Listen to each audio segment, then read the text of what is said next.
Granville, en 1836. Voici juin. Le mois nous raille, dans les champs les amoureux. Le rossignol de muraille chante dans son nid pierreux.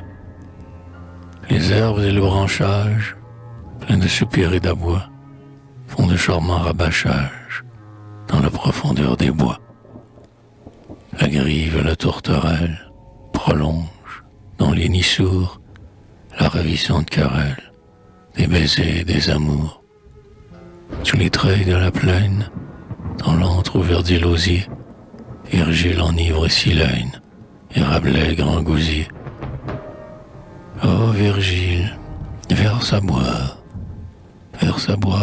ô Rabelais, la forêt est une gloire, la caverne est un palais. Il n'est pas de lac ni d'île qui ne nous prenne au gluot, qui n'improvise une idylle, qui ne chante un duo. Car l'amour chasse au bocage et l'amour pêche au ruisseau. Car les belles sont les cages, dont nos cœurs sont les oiseaux. De la source, sa cuvette, la fleur, faisant son miroir, dit bonjour à la fauvette et dit au hibou bonsoir. Le toit espère la gerbe, pain d'abord et chaume après. La croupe du bœuf dans l'herbe semble un mont dans les forêts.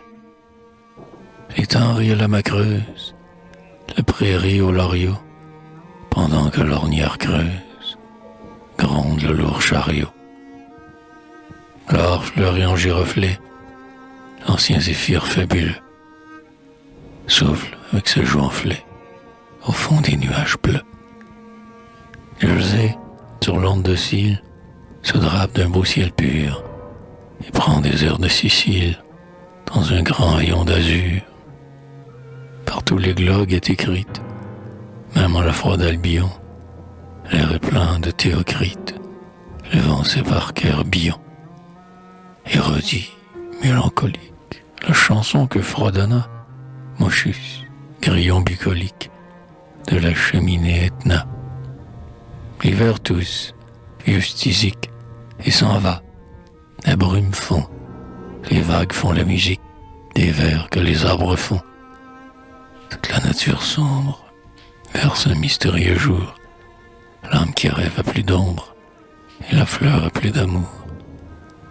L'herbe éclate en pâquerettes, les parfums qu'on croit muets comptent les peines secrètes des liserons bleuets.